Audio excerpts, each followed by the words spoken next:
আরেক স্টেকে আইডি থেকে আপনি লিখেছেন মোবাইলে শুনে শুনে তওবা করলে তওবা হবে কি, নাকি হুজুর ডেকে এনে তওবা করাতে হবে? ভাই তারেক, তওবার বিষয়টা হলো আমরা কোনো পাপের কারণে আল্লাহ তাআলার কাছে ক্ষমা চেয়ে সে পাপ থেকে সরে এসে ভবিষ্যতে না করার জন্য সংকল্প করা, পূর্বের কৃত পাপের জন্য নিজেকে ভৎসনা করা এবং গুনাহের পথ থেকে সরে এসে শুদ্ধতার পথে চলে আসা, এটাই তওবা।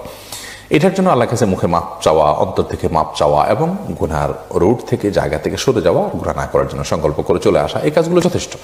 এই কাজগুলো নিজে নিজে করতে হবে, এটা অন্য কেউ করে দেওয়ার জিনিস নয়। তওবা কেউ করাতে হয় এমনটি নয় যে কেউ করাতেই হবে তাকে তওবা, না হলে তার তওবা হবে না, বরং তিনি নিজে নিজে আল্লাহর কাছে তওবা করতে পারেন। তওবার জন্য হুজুর আনতে হবে, হুজুরের মুখে মুখে পড়ে তওবা করতে হবে, এমনটি বাধ্যবাধকতা নেই।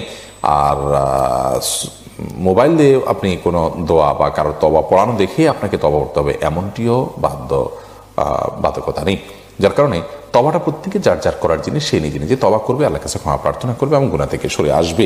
ফারুক আহমেদ স্বামী আপনি লিখেছেন, কালো পাথরের আংটি পরিধানের ফজিলত জানতে চাচ্ছি, অনেক আলেমদের পরিধান করতে দেখি।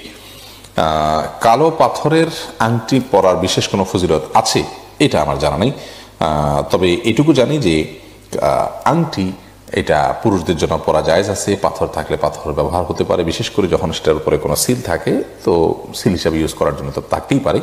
অতএব এটা কোনো মৌলিকভাবে নাজায়েজ বা হারাম কাজ নয়, পড়তে পারেন। কিন্তু তাই বলে কালো পরার বিশেষ নির্দেশনা আছে বা কালো পড়লে বিশেষ উপকারিতা আছে এরকম কোনো কিছু হাদিস দ্বারা প্রমাণিত বলে আমার জানা নেই।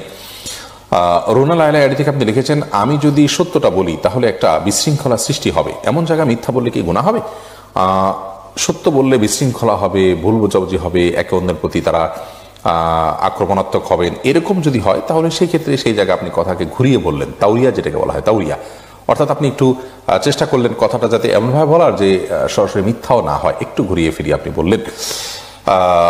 অতএব সেই বিষয়টা আপনি খেয়াল করবেন। এর বাইরে আপনি সরাসরি মিথ্যা কথা বলা এটা কিন্তু আপনার জন্য জায়েজ নয়, সরাসরি মিথ্যা কথা বলবেন না। হ্যাঁ, দুজন মানুষের মধ্যে যদি আপনার মনোমালিন্য হয়, সেই মনোমালিন্য দূর করার জন্য আপনি চাইলে আপনার একজনের কথা আরেকজনের কাছে গিয়ে ভালো বললেন, আরেকজনের কাছে গিয়ে ভালো করলেন, সেটা আপনি করতে পারেন।